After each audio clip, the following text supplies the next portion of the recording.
All right, you're watching the Mike Nelson Show. I want to thank everybody who's already liked and subscribed to the channel. I got a very special guest today. I got John Gallagher of Raven. How you doing today, John? I'm doing great. Here we are in LA heading towards Fresno for the eighth date in a row on the Wiped Out 40th anniversary tour. So you guys, last night, I was at your show last night. You guys played in Santa Ana last night. It was a great show. How were you feeling last night with the show last night? It had its challenges, but the audience was great, and we actually played really well. So that was good. I loved it. Yeah. And so tonight you guys are playing. Where are you guys playing out in Fresno tonight? It's a place called Strummers. Never been there, never played Fresno before, so that's a first for us. So that's great. You've never played in Fresno before? Ever? Nope. Wow. Never have. Wow. Yeah. It's usually that long ass drive from LA up to San Fran, so this breaks it up, which is good. Yeah, Fresno, I think it's a big, rock and metal town. So you're going to be in for a good surprise tonight. Excellent. Looking forward to that. So, overall, how's the tour been going? You guys are playing the whole Wiped Out album. How's that been going for you guys? It's only been, 7, 8 dates, right? So it's only been a weekend. Still got 5, 6 weeks to go. That's, 1 weekend. And at this point, we're comfortable with it, We're starting to stretch out. Like you probably heard last night, there was a little bit of jamming going on here and there, stretching it out, which is cool. Once you're comfortable with it, you can do that. And it's the first time we've ever done anything like this. Because, previously you see, some band doing the full album, it's the 5th anniversary. It's like, really? But when you hit something like the 40th anniversary, I think it's got a little bit more validity. So we figured, what the hell, let's try this. And it really shakes things up, it's like, technically, like 10 brand new songs going into the set, so that's cool. So let's go all the way back to the beginning. How did you get into music, John? I was forced at gunpoint by terrorists from the PLA. We were kids in England. You heard things on the radio. You watched Top of the Pops, which was kind of like American Bandstand. And, like the late 60s, just certain things went in your head, bands like Jethro Tull and Free and all that. And then as we got a little older, the glam thing started, and we really loved Slade. And then, T-Rex, Status Quo, and all the bands that were out there in the early 70s. We'd get our tennis rackets and jump around and play along. And eventually, we went to see Slade. It was the first show. It was Slade with Alex Harvey opening. And it changed our lives. It was phenomenal.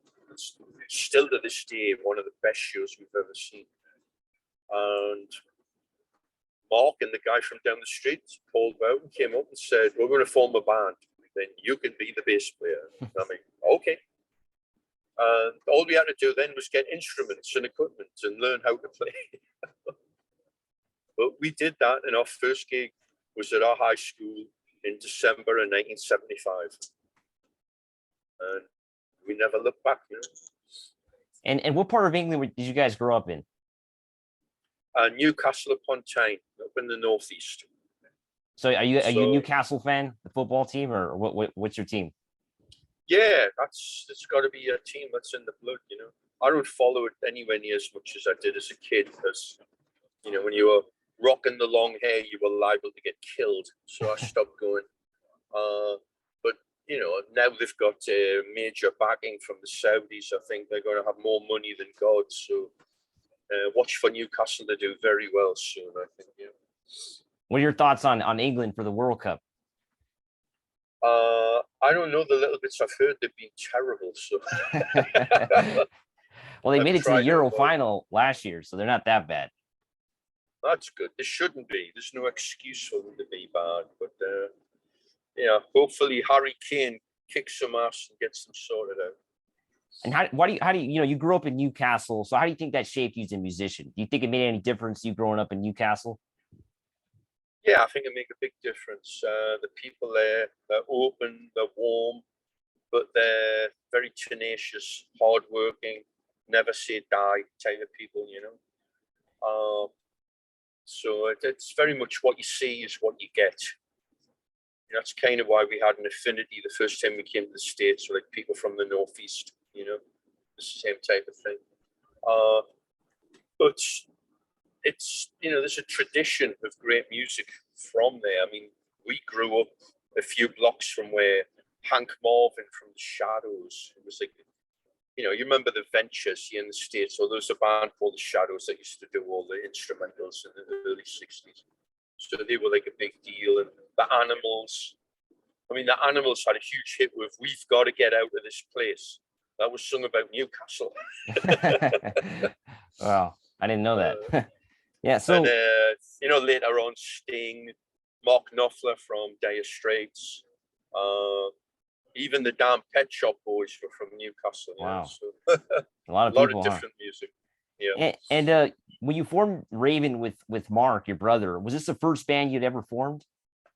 Only band we've ever been in. Wow, only band. So one and only band. That's pretty cool. So you knew early on you were going to make music then with your brother then, right? You didn't think you were going to do it with anybody else?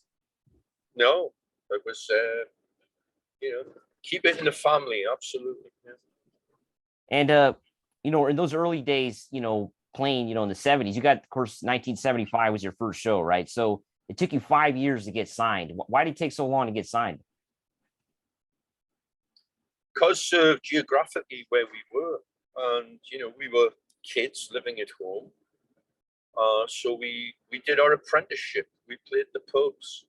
We played the working men's, you know, places where you'd play 2 sets and there'd be bingo in between.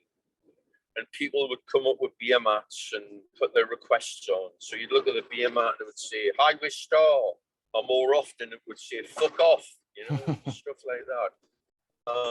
So we learned how to best and other things violently against you, win over, and you know, showmanship. So by the time we were approached by the Tigers of Pantang manager, Tom Noble, to do a single for Neat Records, it was like a huge deal. And we you know, we'd kind of heard on the side about Neat. But you have to realize that geographically being in Newcastle and the record business being in London, it's kind of like if you grew up in Alaska, you're totally divorced from any of that. The A&R people from London were not going to travel to Newcastle to check out new talent. That would be for them like going to Antarctica or something. So we kind of got in through the back door because Neat started, you know, there was a cachet about the label. So we were like the third rock band to have single out on that. So there was immediately kind of a built-in audience for it. And a DJ on Radio 1, which was like the big state radio, John Peel, played our single. And Ozzy Osbourne heard it and said, I want those guys to open for me. And like within literally a month, our world just turned upside down and a lot of things started happening. We opened for Ozzy on the Blizzard of Oz tour for 4 dates. Wow. We opened for Whitesnake for 2 dates. We opened for Iron Maiden at the Marquee in London. We opened for, you know, a little bit later on, Motorhead for a couple of the big dates. So, and then started touring, you know. And you know, so 1980, do you think that's when the new wave of British heavy metal kind of started, or you think it was kind of already starting in the late 70s? It was a little early, I think. 1979. Was, you know, I think Iron Maiden had their first album out and that. But that's, you know, it's an era more than anything else. There was just a lot of people that loved to play hard rock, heavy metal. And that's why all those early bands of the new wave of British heavy metal are so very, very different. You know, that Iron Maiden didn't sound like Raven. Raven didn't sound like Venom. Venom didn't sound like White Spirits or Fist. You know, they all sounded different. You know, Angel Witch. All these bands had their own thing. But what they did have was a and energy and excitement. And it was, you know, it was a changing of the guards, so pretty much, you know. Let's go back a little bit to the late 70s. You guys used to have two guitars in the band, right? That's right. Paul Bowden was our guitar player along with Mark. And why did you guys end up switching to just one? Why did it end up just going back to one? Well, he quit. He was, you know, married, had a job, was too busy going to the pub, and was missing rehearsals, and it just didn't work out. So we got another guy in for about 3 or 4 months, and that didn't work. But during that transition, we got Rob Hunter in on drums, and we just said, let's go as a three-piece. And that was a major thing because it changed everything. Because all of a sudden, you're leaner, you're meaner, you've got everything you play's got to count. It all comes into the arrangements, and there's a lot more freedom for everybody, you know. There's no safety net, but there's a lot more freedom. And instantly, we were a different band. You know? And during this time, did you guys start wearing sports equipment on stage? I know that was a big thing back then. Well, we were wearing pretty much like running tops, and I'd wear either white or red pants. Mark would have like his black pants and black running top on, maybe like a leather jacket thing. And that didn't really happen until we went to America for the first time. And the garden just playing tourists, and there was a hockey shop. And Mark saw the hockey cards, and Rob saw the hockey helmet. And boom. So, you know, the hockey helmet meant he could headbutt cymbals without cutting himself. And Mark could slide around on stage on his knees without breaking his legs. So it came from there. How was it like finally recording an album in 1980? It was very basic.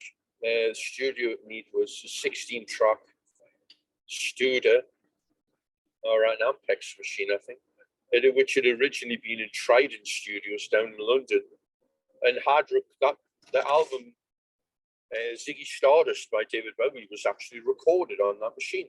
Wow! So it had pedigree, but if you looked at the tape heads, it looked like they'd been worn down by a grinder. It was that old, you know. And they had very little outboard gear, you know, maybe a compressor or two. One famously overused Roland Space Echo machine. That was it. So, yeah, everything, what you heard is what you got. It was a little room with, you know, egg box cartons on the walls and what have you. But we just went out there and went nuts and made it work. Let's fast forward to the second album. You know, you guys are doing the album right now, Wiped Out, live on tour. Do you guys think you took a big step, you know, going into the second album with Wiped Out, recording it? Yeah, it was a weird thing. We went into London where we and we did 2 of the songs off Wiped Out before it was recorded, and it was in a real studio. And it was like, wow, we have to go back to Neat. So we were kind of obligated to do Wiped Out in the Neat Studios, but we knew that would be the final straw for that. We weren't going to go there anymore. But Wiped Out, the engineer and producer, the in-house engineer and producer, you know, like Steve Thompson and Mickey Sweeney, they'd quit because the owner of Neat Records was famously cheap. He wouldn't pay for anything. So they left, and they got another guy in on the cheap, Keith Nickel, who it was his first recording job. So he was kind of nervous and scared. We kind of run all over him and just did what we wanted pretty much. And the album was recorded very quickly, like 6 days to do the album, the Crash Bang Wallop tracks, and mix it. So very, very quickly indeed. So it sounds chaotic, and it's not the greatest production, but a lot of creativity and great playing and great songs on there. What do you think has been the toughest song to play live from the album, now that you're doing it live in its entirety? I mean, we played everything apart from 3 songs, so it was just getting our heads around doing To the Limit, to the Top, which is more of an epic, and definitely a little more different than some of the epic stuff we've done before. There's a couple of parts where it opens with solo 8-string bass, and then there's just sections in the middle with the 8-string bass playing arpeggios, guitar solo on top. There's a crazy 5/4 piece in the middle, so it sounds very, very progressive. So that was probably the toughest one, but we kind of got a handle on it after like the first or second gig, and it's really been coming together well. Talk about we played it. Yep. Yeah, talk about To the Limit to the Top. How did you guys write this song? Well, it was half written before we went in the studio. We had it all up until the end of the solo in the middle. When it goes da da da da da da da, it stops, and we played it up to that, and then looked at each other and went, "Okay, let's write the rest of it." And I had the acoustic guitar piece 2021. So, well, let's take that melody and play that, and I'll play 8-string bass underneath it. So we'll do it quiet, and then we'll reprise the opening, and then we'll do a verse, and then we'll reprise what we've just written and end on that. And it worked out really well, So let's fast forward. How did you finally get signed by Megaforce? We had come over in 1982.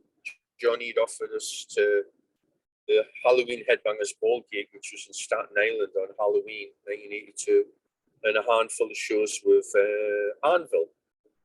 So that was, wow, we're going to America. Wonderful. So we went and did that. And it was like, well, let's come back next year and, do that. So we came over, and Megaforce had licensed the All for One album from Neat. And it was our first headline tour of the States. And we got that unknown band that no one's ever heard of, Metallica, from California, to open up for us. And that was pretty groundbreaking and historic in itself, So, you guys following. Yeah, go ahead. No, I followed All for One, and we broke away from Neat. We came back in '84 with the intention to tour and get a major deal.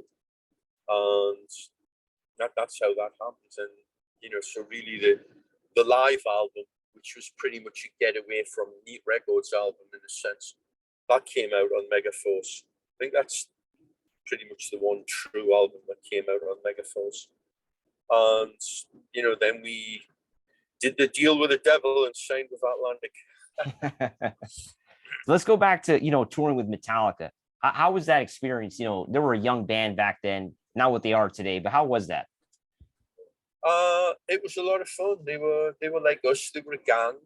And like you say, it was their first album, their first tour.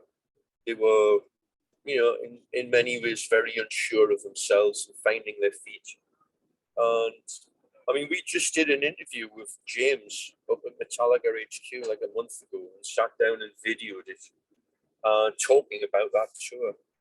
And yeah, he said, they were nervous, they were unsure, and they watched us every night and learned and said, how do we get to there from here? How do we get to do what they do, to have that, fearlessness, which we pretty much always had, especially after playing the clubs and pubs in Newcastle. Where if someone didn't like you, they'd put a glass in your face or whatever, So doing stuff like playing clubs in the southwest of America was a walk in the park, put it that way.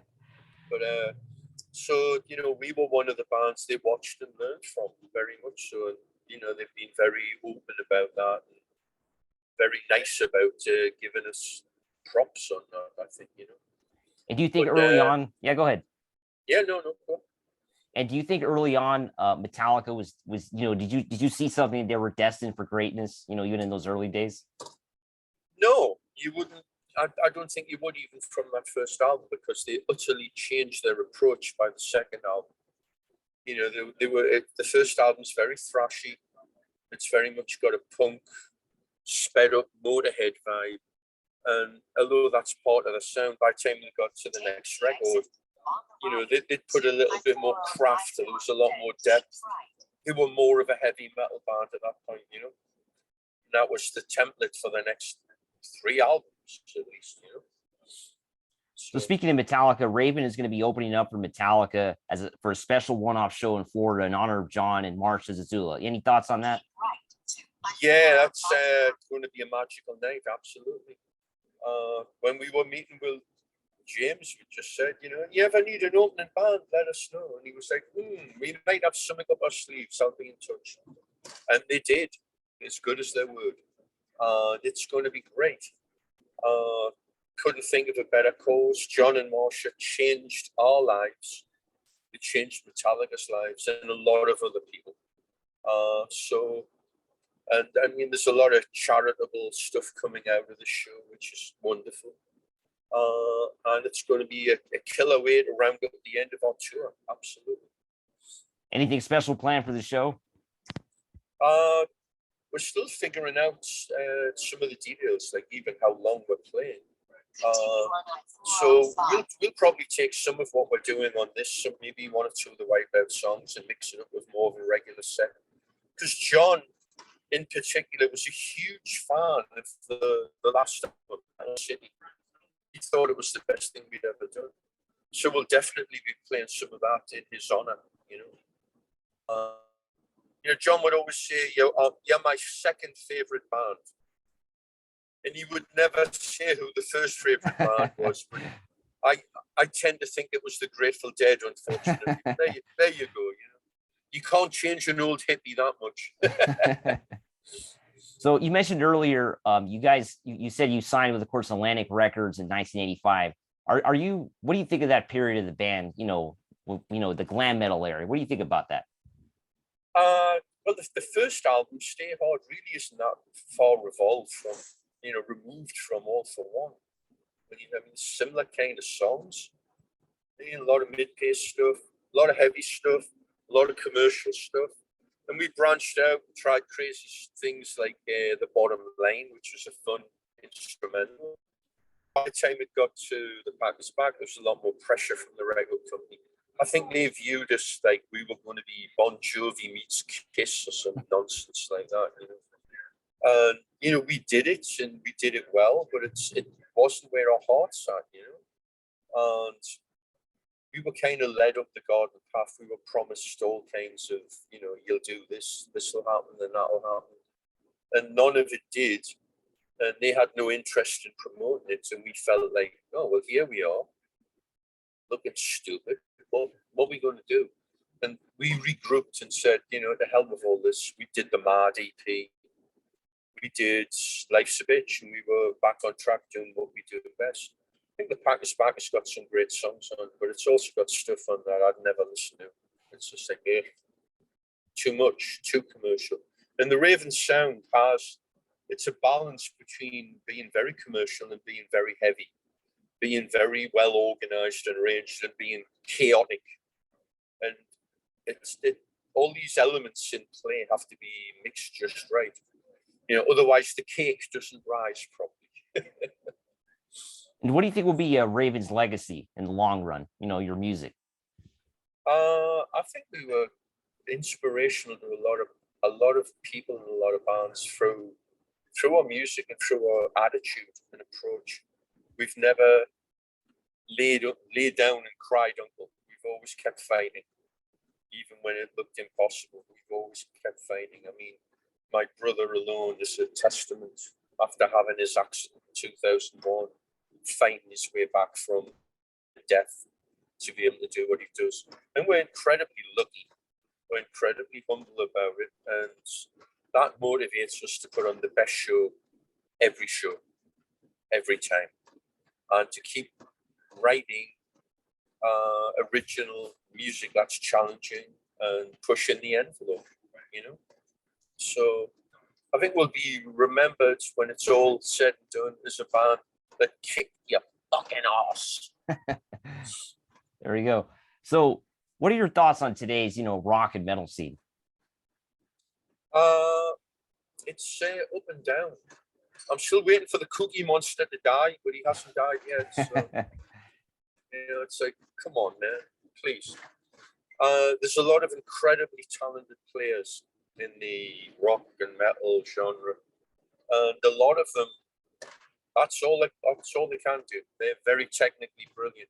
I'd rather see somebody slay me with one or two notes than 500 in one bar. But there are young bands out there doing it. I'm waiting to actually check out a whole bunch of stuff, so we'll see. But overall, some of the bands that come out are surprising. I listen to like Michael Sons and go, "Wow, these guys are great." It's a touch of raw, it's a touch of new, it's a bit of everything. But unfortunately, a lot of the stuff in the metal genre, you listen to it for 30 seconds, you go,